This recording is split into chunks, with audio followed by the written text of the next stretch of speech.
Hey everybody, Mike Wilcoxon here again, dropping some more knowledge on you. Today we're going to learn all about Bitcoin.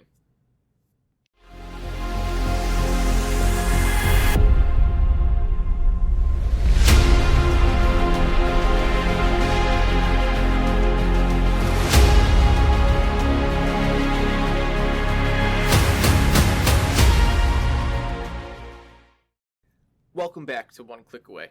A new form of currency has been gaining popularity throughout the financial world. This new currency is called cryptocurrency. These cryptocurrencies exist only in digital format out there in cyberspace. And due to this concept alone, many people and even professional investors were highly skeptical about the success and intrinsic value of cryptocurrencies. However, due to a number of different factors that I'm going to go over with you, today, cryptocurrencies, especially Bitcoin, which is the original cryptocurrency, has been skyrocketing in both popularity and in value. For the purpose of this video, I'm going to primarily focus on Bitcoin. Alright, so let's get into it. Before we dive right into exactly what Bitcoin is, I have to take a step back and explain exactly what money actually is. Now, this might sound a little bit crazy to some of you, but money, as we know it, at its core, actually represents debt, or the value of my debt, for example, to someone else. So for example, if I was a liquor store owner and I needed 100 barrels of bourbon for my store so that I can go sell it and make a profit, I would give, let's say, $10,000 to the seller at the bourbon distillery. That $10,000 represents the value of my debt to him for the goods I just received from him. That bourbon distillery can then take the $10,000 that I gave him in paper money and use it to trade to the farmer that he gets the corn from in order to make the mash for the bourbon. The concept of transferring debt from one person to another in the form of a limited resource such as paper money that holds intrinsic value across all people in a society is a concept that's as old as the cavemen. And the materials that represent value or money has taken many forms since then. For example, cultures all over the world throughout history have used things such as gold, of course, salt, whale teeth, and even yak dung. As time went on, up to about 100 years ago, people trusted in something to represent money. However, something happened along the way. Societies that used large or impractical items to represent value or money led them to find new, more practical ways to safely and effectively carry their wealth with them, or be able to safely store it. Imagine having to walk around all the time with this huge, heavy sack of gold bars, or whale's teeth, or yak dung, or whatever it is. This led societies and governments to create a representative form of money. In our society, we have paper money and small coins that we use that represents a determined value. The way that it works is that a bank or a government would offer to take possession of your bar of gold, for example. Let's say it's worth $10,000. And in return, the bank would give you receipt certificates, which we call bills, or in the US we call them dollars, in the amount of $10,000. Sounds good so far, right? Not only were these pieces of paper much easier to carry, but you could also spend $1 on something like a candy bar instead of having to cut your gold bar up into 10,000 little pieces just to give the merchant $1's worth to get your candy bar. So that made a lot of sense to a lot of people, and obviously that's what people started to do. And at any time, if you wanted to trade these dollars back into the bank that issued them to you, you could do that at any time and get your gold bar back. So that's how paper money got its start. However, as time progressed, and due to economic and government changes, this bond between paper receipts and the gold that it represented got broken. The exact reason for this and the circumstances surrounding it are highly complex and shrouded in some conspiracies. But what basically happened was that governments told their people that the government itself would be liable for the value of that paper money that they issued. So it didn't take long for everyone to kind of say, let's just forget about the gold and trade this paper instead. So they did. And they continued to trade with these paper receipts that are essentially backed by nothing, except for a government's promise. So that's how fiat money was created. The word fiat is Latin, and it means by decree, meaning the dollars or euros or any other kind of currency for that matter only have value because the government ordered it to. So the value of today's money actually comes from a legal status given to it by a central authority, which in this case is the government. And so the trust model is changed from trusting something to trusting someone. Needless to say, this concept was a bad idea. The trust of the people that something like gold or something else of value held by the government that actually backed their fiat money has eroded. People in society can become greedy, and over time they have found ways to devalue currency in such ways that make themselves more wealthy. Enter taxes and inflation. Now, inflation is when a government prints or mints new money and puts it into circulation. There's a small percentage of paper money or coins that get lost or destroyed by normal causes every year and should be replaced. However, when a government prints a lot of new money, the inherent value of that money that is already in circulation goes down. This concept of inflation is ever present in today's modern society. However, with Bitcoin, there will only ever be 21 million total Bitcoin in circulation.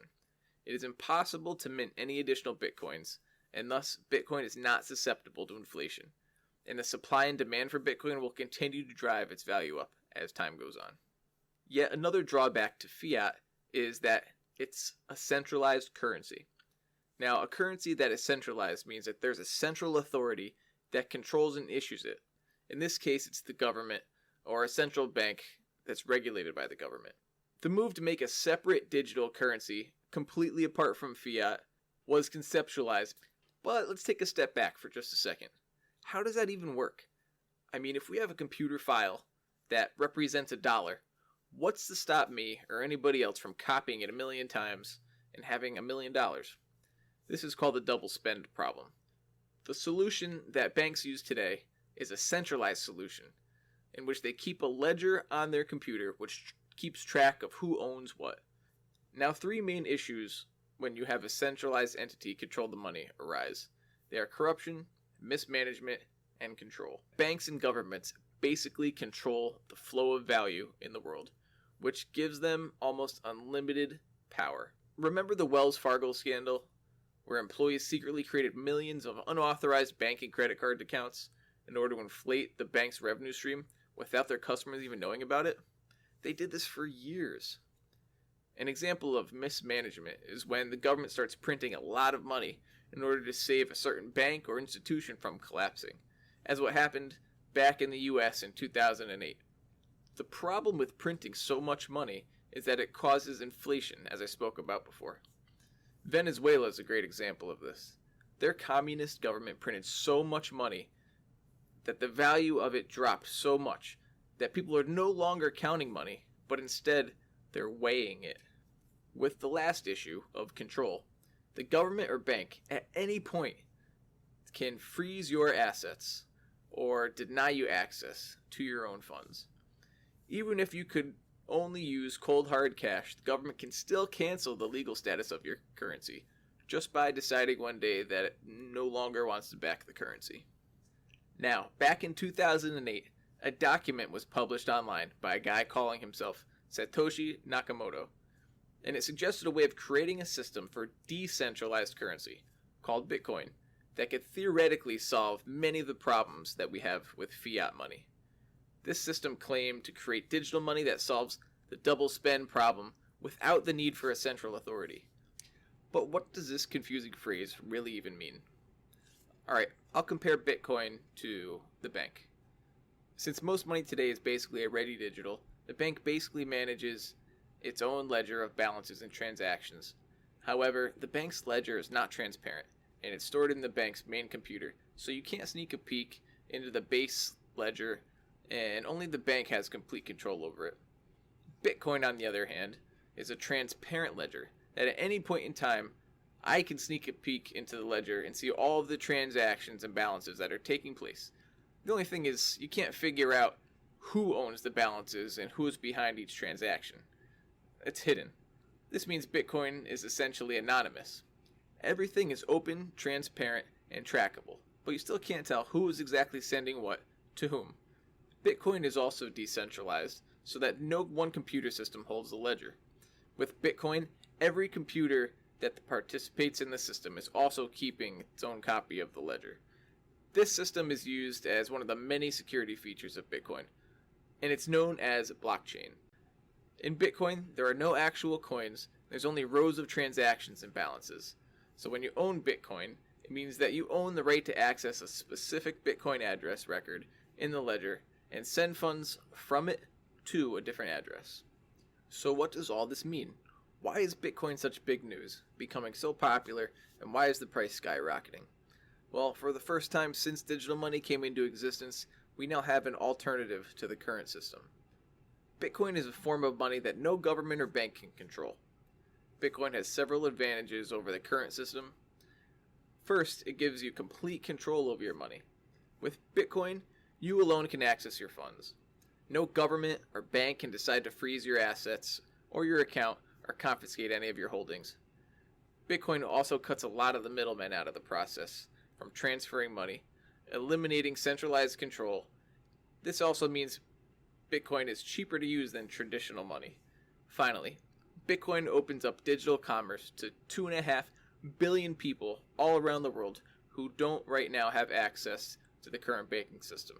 Maybe it's just where they live or the situation at the country in which they reside. But today, with just a mobile phone and a click of a button, anyone in the world can start trading using Bitcoin with no permission needed. As of recently, a number of large banks and companies like PayPal and Cash App use Bitcoin as a way to pay for things.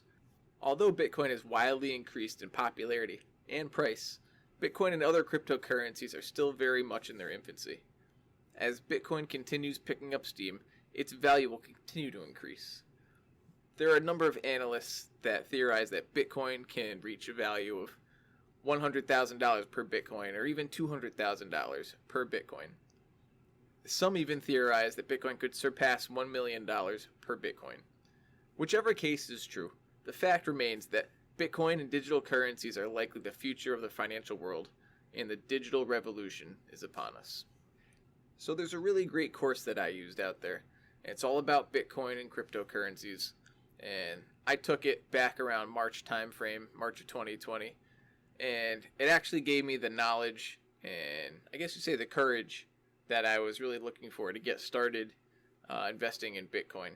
And after I completed the course, I did it, and I made my initial investment into Bitcoin, and now it's January 2021, and I've 4x'd my initial investment, and I'm really happy about it, and I couldn't have done it without a course like this that taught me a little bit more and made me feel, I guess, more confident in myself and in doing that.